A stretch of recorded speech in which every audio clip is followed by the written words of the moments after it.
Por lo general, cuando se habla del TOC, erróneamente la gente suele asociarlo únicamente con aquellos individuos raros que solo se pasan lavando las manos, cuando la realidad de este trastorno es mucho más profunda y complicada. Las personas que padecen de este trastorno no necesariamente tienen que ser limpiadores impenitentes. No obstante, todas aquellas personas sabemos claramente que la vida con esta alteración de la psique puede resultar un verdadero infierno porque los demonios sin tocar la puerta se agolparon y nunca pararon de llegar. Se necesitaba de un escudo, entonces los ángeles fueron engendrados.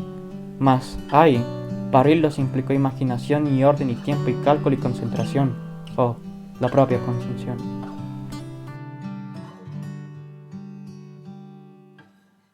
Hola, deseándote antes que nada un exitoso 2022, te voy a hacer un par de preguntas. ¿Qué tanta importancia le das a tu salud mental en una escala del 1 al 10? ¿Consideras que las enfermedades mentales son igual de aciagas y aflictivas que las del cuerpo? ¿Y crees que la psicología es solo para personas dementes? Si tus respuestas fueron quizá un número menor a 7, un no y un sí respectivamente, pues hoy sin duda cambiarás de dictamen porque a través del TOC como ejemplo, te haré caer en cuenta, junto a mis amigos psicólogos que ya te los presentaré, que las personas que sufren de este tipo de problemas, aunque no se los advierta a simple vista, sufren y su dolor es muy digno de tratamiento. ¿Qué es el trastorno obsesivo compulsivo? Dando una respuesta muy breve y ecléctica, y como en su nombre se puede predecir, es un padecimiento mental en el que los individuos padecen de ideas, pensamientos y sensaciones irracionales, constantes, inoportunas e intrusivas, a las que se llaman obsesiones, y de rituales o actos aparentemente purificadores a los que se denominan compulsiones. Y para que entiendas de manera más diáfana, sigue esta dinámica conmigo. Imagínate que existen demonios que, con el fin de perturbarte la sana vivencia cotidiana, te proyectan desde tu mente imágenes y o sensaciones que no te gustan y que pasaron o que posiblemente sucederían. Te sientes mal y desesperado, pero los demonios simplemente no te dan tregua y no paran de abrumarte con sus disparates de ideas y o frases. Sin embargo, de pronto, aparecen ahora demonios pero vestidos de ángeles que te dicen que si haces tal o cual cosa como pensar, decir, calcular, acumular, etcétera, etcétera, aliviarán el malestar que los otros demonios te causan, aunque temporalmente. Sí, aquellos primeros demonios son las obsesiones, y los segundos, disfrazados de querubines, son las compulsiones. Entonces, como puedes apreciar, el TOC es básicamente una dinámica de pensamiento y acción sumamente agobiante, es decir, es un ciclo interminable de ansiedad. Pero, ¿qué da origen al TOC? ¿Y pueden acompañar otras enfermedades mentales en un solo y mismo individuo? Para responder a estas preguntas doy paso a Maritza. En cuanto al origen del trastorno obsesivo compulsivo, hasta el momento no se ha podido identificar una causa clara acerca de este trastorno. Sin embargo, podemos encontrar algunos factores que estarían implicados en el aparecimiento del TOC. Uno de ellos es el factor biológico.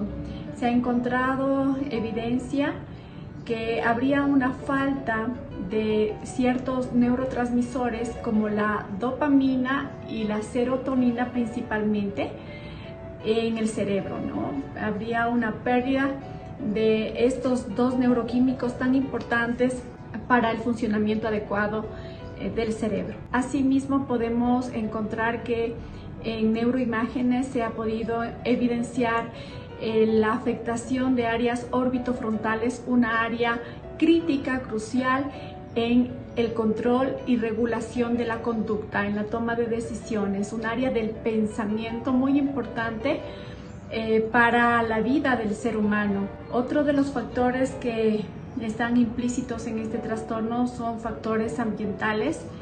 Hay teorías que respaldan que justamente el individuo estaría sometido a factores estresores sociales, emocionales, que harían que este trastorno brote o aparezca.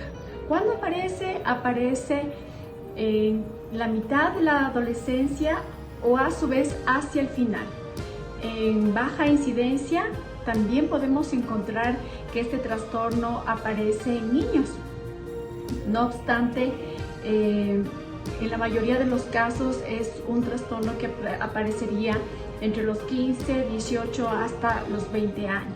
En cuanto a las comorbilidades del trastorno, Es decir, con qué otras entidades clínicas podría convivir o coexistir. Tenemos algunas. Se ha evidenciado que el trastorno obsesivo compulsivo puede también estar asociado a trastorno de la ansiedad generalizada. El TOC es un trastorno de ansiedad, de mucha ansiedad, y una manera de controlar esa ansiedad es justamente a través de estas conductas repetitivas, ¿verdad? O los rituales que ya habían explicado. Asimismo, está asociado en muchos casos asociado a la depresión. Sí, la mayoría de pacientes que encontramos con este trastorno están sufriendo de depresión porque indudablemente se afecta el estado anímico de la persona.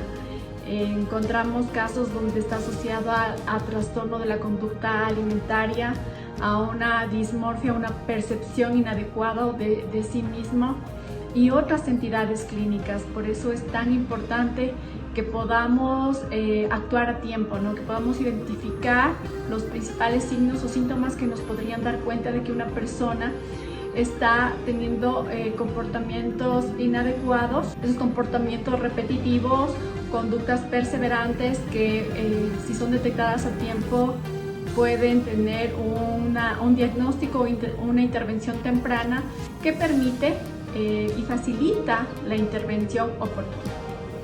Es todo lo que puedo decir. Gracias. Muchas gracias, Maritza. Ahora vamos con las clasificaciones del TOC. Existen estudios acerca de las dimensiones sintomáticas del TOC que lo que buscan es clasificar así los tipos de TOC en segmentos en específico, como el de Yale Brown o el NCSR. Así pues, basándonos particularmente en el primero, afirmamos que existen 4 dimensiones: simetría orden, contaminación lavado, acumulación y sexual religiosa agresión. Simetría orden consiste en la necesidad del individuo por mantener todo en disposiciones tanto física como simbólicamente equilibradas. Básicamente, el control absoluto de la situación es indispensable. Por ende, aquí se puede también evidenciar las personas que verifican constantemente las cosas, repiten acciones en particular para aliviarse y tienden a ser perfeccionistas empedernidos. Contaminación lavado versa, como su nombre lo dice, en una aversión colosal por la sociedad. Lo interesante de esto es que, en ocasiones, el rechazo por la sociedad ambiental es también generada por sentimientos de vulnerabilidad. A su vez, sucede que por otra parte, el deseo impulsivo de limpieza puede resultar un mecanismo de defensa surgido del tratar de borrar algún pesar de culpabilidad. Acumulación aborda el factor de compulsivamente abarcar objetos en concreto con la finalidad de sentirse complementado y relajado, aunque estas sensaciones duren muy poco. Sexual religiosa agresión. Esta, sin duda, trata de temas interesantes porque aquí se presentan casos de hipocondría, inconvenientes existencialistas y o metafísicos y capacidad destructiva, respectivamente. Aquí se clasifica esencialmente a las personas que son compulsivamente meticulosas y cuidadosas con respecto a su salud, a las que albergan supersticiones o prejuicios que llegan a un nivel tan anormalmente problemático que perturban su vida, y a las que temen hacer daño a alguien o viceversa. De esta forma, no olvides este cuadrito que compendia toda esta información resumida que acabamos de brindarte. Y seguimos con los invitados. A continuación, mis buenos amigos Efren y Ernesto nos van a hablar acerca de los síntomas y el diagnóstico tratamiento del TOC respectivamente. Para hablar de trastorno obsesivo compulsivo debemos, claro, partir de su nombre, ¿no?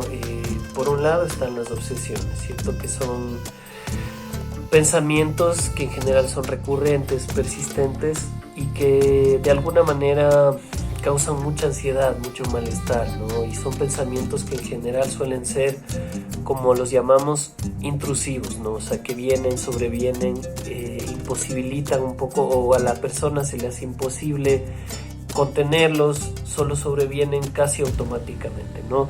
Igual está por otro lado la capacidad de la persona para reconocer que son estos pensamientos intrusivos, es decir, no es una cuestión que la persona considera que es fácil controlar y que podría de alguna manera normalizarlo, sino que son para la persona realmente molestos, ¿no? Entonces, por ahí está un poco la obsesión, ¿no? o la parte obsesiva del trastorno obsesivo compulsivo, ¿no? Entonces, por otro lado está la compulsión, que finalmente son comportamientos que buscan de alguna manera contrarrestar estas ideas obsesivas o pensamientos obsesivos, ¿no? Entonces, esos son los dos grandes como ejes sintomáticos del trastorno obsesivo compulsivo, pero también es importante como excluir, digamos, algunas cosas de los criterios diagnósticos, ¿no? Por ejemplo, que no estén inducidos estos pensamientos obsesivos o estas compulsiones por sustancias, y que estos pensamientos no estén relacionados directamente con algo que está pasando en la vida de la persona, ¿no? O sea, algo muy desorganizante, algún trauma que ha pasado recientemente, sino que esto tenga ya una duración que no se relacione directamente con lo que está viviendo la persona actualmente. Bueno, para diagnosticar el trastorno obsesivo compulsivo, digamos, el síntoma central tiene que ser la presencia justamente de obsesiones y compulsiones. Entonces, las obsesiones son ideas generalmente de carácter ansiógeno, justamente que la persona las vive con mucha angustia y que para calmar esas ideas recurre justamente a las compulsiones. Entonces, la presencia de una idea ansiógena de tipo obsesiva es generalmente una idea de tipo irracional, que además del sujeto mismo la reconoce como irracional. Esto es sumamente importante porque en el diagnóstico esto diferencia, por ejemplo, de una idea delirante. La idea delirante es también una idea que puede generar ansiedad en la persona, que es una idea irracional, pero que la persona no la reconoce como falsa, ni la reconoce tampoco como irracional. En el caso del paciente compulsivo, pues sí, entonces cuando hay una obsesión es reconocida como tal, por eso genera mucho malestar en la persona. Y luego el acto compulsivo, que es justamente la forma de calmar esta ansiedad, también es reconocido como una forma justamente irracional. Y por eso la persona siente malestar y eso le incrementa el fenómeno ansioso. Entonces tiene justamente este círculo neurótico, ¿no? De que yo tengo una idea justamente irracional, genero un acto de la misma manera irracional, eso me genera malestar y aumenta el nivel de ansiedad. Entonces el TOC se encuentra dentro de lo que son justamente los trastornos ansiosos, ¿no? Entonces tiene que cumplir justamente con este parámetro de que la idea es irracional, la persona la reconoce como tal, que es lo que antes se llamaba también la neurosis. Y eso será importante. Entonces, no todas las ideas ansiógenas son necesariamente obsesiones, ¿no? Es decir, el ser humano tiene ideas ansiosas, ideas que le producen ansiedad, también como rasgo de personalidad. Pero las ideas generalmente, ¿no es cierto?, no tienen este carácter irracional, abrazador, que abarca toda la psique del sujeto y que le obliga al acto compulsivo. Entonces, para hacer la diferencia con un fenómeno considerable normal, será justamente esto, es decir, la idea racional es irrefrenable y yo tengo que generar la compulsión para calmarme, mientras que, ¿no es cierto?, una idea neurótica común no tiene esa característica. A veces la persona tiene ideas neuróticas igual durante el día, pero no necesariamente eso les lleva a un acto compulsivo. Entonces en este caso sí, además que los actos no tienen una finalidad, están aparentemente totalmente diferenciados de lo que sería justamente la racionalidad del acto. Entonces, por ejemplo, este clásico ejemplo de levantarse 7, 8 veces con el pie derecho para confirmar que se lo hizo, está justamente totalmente alejado de lo que es la idea ansiosa que está por ahí. También es importante saber justamente lo que decíamos, ¿no? Toda presencia de un síntoma implica necesariamente una enfermedad. Para que sea el TOC tiene que tener todo el diagnóstico completo y que tiene que estar marcado básicamente por esto, ¿no? Obsesiones y compulsiones más todos los actos cotidianos, ¿no es cierto?, los rituales, las acciones que el sujeto realiza y de tales. Y entonces sí se emite el diagnóstico de TOC. Bueno, agradeciéndoles a ustedes también, paso entonces ahora a hablar acerca de la filosofía que se halla en el TOC. En calidad de humano, cada una de las personas moldea su perspectiva del mundo crucialmente por el lenguaje, y el TOC no es un caso exclusivo. A lo largo de mi vida con el TOC pude percatarme que este padecimiento se forma efectivamente tanto de supersticiones y prejuicios como de proposiciones lógicas, sobre todo cuando tu caso se trata principalmente de rituales compulsivos puramente mentales. En primera instancia, no sé si has visto, pero hay personas que, por ejemplo, creen que pasar por detrás de una escalera les va a dar mala suerte, cuando en la realidad no es así. Asimismo, pero en el caso del TOC, hay personas como yo que creen que si no parpadeas 3 veces mientras tragan saliva a la par de pensar en una persona amada, pues está destinado al fracaso. Obviamente los obsesivos compulsivos saben claramente, en teoría, que estos pensamientos absurdos son irracionales y sin fundamentos, pero dada la premisa del TOC, entonces lamentablemente así funciona de diferente manera en la praxis. Y en segundo lugar, en lógica existen reglas de inferencia y equivalencia. Un ejemplo de una regla lógica es el negando niego o el modus tollens, que es así. Mira, Paula está en casa de su amiga, entonces Paula está cantando con ella. Y dado que realmente Paula no está cantando con su amiga, entonces Paula no está en casa de su amiga. No obstante, como ya te irás figurando, en el caso del TOC sería prácticamente igual. Observa con atención. Sebastián acaba de pensar que puede enfermarse. Entonces Sebastián debe realizar 3 series de conteo hasta el 10. Y dado que Sebastián no realiza las 3 series de conteo hasta el 10, entonces Sebastián se enfermará. ¿Lo ves? Como te dije, el TOC está compuesto de lógica sintáctica y, sin embargo, simultáneamente de aberraciones o errores del entendimiento, o lo que prácticamente también serían supersticiones.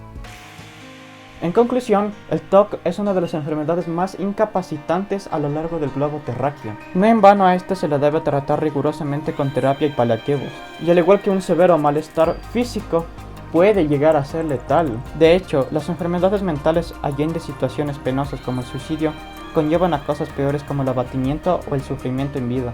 Hermano y hermana, te hago la invitación de que si te sientes mal, por favor, habla. El diálogo conduce a la acción y el acto al tratamiento. No pienses que tu dolor es inferior a otro, porque todos en este mundo sufrimos, pero de diferente manera. Esperando que te sirva y te haya gustado este video, por favor no olvides dejarle tu like y comparte para ayudar a salvar y a concientizar a más personas.